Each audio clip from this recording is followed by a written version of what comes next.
Coming to you from Atlanta, Georgia. Your voice in a noisy marketplace. Your e-comment update with Cordelia Blake. Welcome to e-comment, your source for e-commerce news by Scanner Society. Amazon had some big announcements this week for sellers. There will be FBA Inventory Storage Fee increases and some policy changes. The stated goal is to encourage improved inventory management. These changes are not immediate. Some start in April and others in September. In April, regular monthly inventory storage fees will be increased by 5 cents per cubic foot for standard size and oversized items. In July, storage for sellers with a low inventory performance index will be limited. So if you don't have a history of selling quickly, you will not be able to store as much in fulfillment centers. Finally, in September, long-term storage fees for FBA, multi-channel fulfillment, and the Small and Light program will be adjusted, and the assessment dates will be changed from a semi-annual basis to a monthly basis. Now, with the stated goal of a 6-month window before long-term storage fees are charged, but only assessing it twice a year, sellers can game the system by sending inventory in at any point after February 15th to get almost 12 months, but have it only count as 6.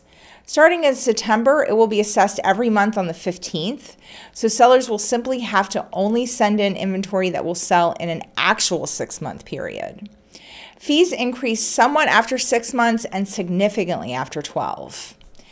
This is to encourage active management of inventory that's been in Amazon fulfillment centers for 6 months or longer. It used to be that a seller could use the Amazon warehouse as their own for a very low cost. As warehouses have been close to or at capacity for the past few years, policies continue to change to keep the inventory leaner. Sellers who wish to hold inventory will either need to have their own warehouse or use a private warehousing solution. Knowing inventory turn rates and understanding sell-through time is vital to the success of a business and overall improves cash flow and forces better decision-making. So this can be seen as a motivator to run a more efficient and profitable business. The word taxes and good news are rarely used together, but we are doing it. Now, in addition to paying the state tax directly in Washington, Amazon must also pay direct in Pennsylvania, effective on April 1st. This saves small businesses time and money and is great for third-party sellers. Hopefully soon they'll do it in every state. The packaging guidelines for apparel, fabric, and textile products such as clothing and shoes have been updated. Some of the new requirements are that all products must be in a sealed poly bag, shrink wrap, or a box. Shoes must be in their original manufacturer-provided box. No more brown boxes. These are solid business practices that will help the customer experience, as well as help workers in warehouses process inventory more efficiently. A lot of sellers were doing this already, but obviously not all. So now those with good practices can just keep up the good work. In industry news, eBay announced their spring seller update, which pleased some and horrified others.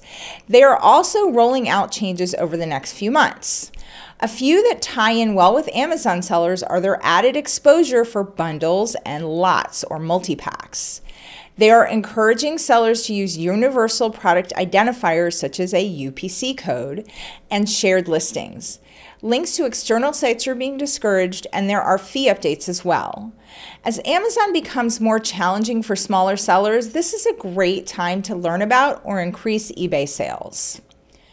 Walmart introduces new meal kits for customers. Developed at their Culinary and Innovation Center, they are made and assembled fresh in-store daily. Options include pre-portioned cooking kits, kits to accompany a rotisserie chicken, along with options that can be heated up and on the table in less than 15 minutes. Some tasty-sounding choices are steak Dijon, Thai curry chicken, and chicken enchiladas. They serve 2 people and range in price from $8 to $15. Buyers can order at lunch and pick up in time to bring home for dinner that night. Walmart is integrating trending food business ideas into their current infrastructure. They want buyers to come in store and they want to attract higher-end shoppers. These new meal kits will do both. It's interesting that they are offering 3 options.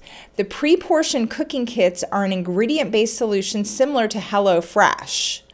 Bloggers and pinners have been posting for years about how it's cheaper and easier to buy a rotisserie chicken than a raw chicken and then do something creative with it. Walmart is using that idea in the second of their meal prep options. And finally, stores like Whole Foods and Costco have been offering heat and eat dinner options. Walmart is diving in with all 3 in a dinner blitz. Walmart is also expanding their private label clothing to compete with Amazon and Target. Historically, their brand White Stag has been lower end and not attractive to brand conscious buyers.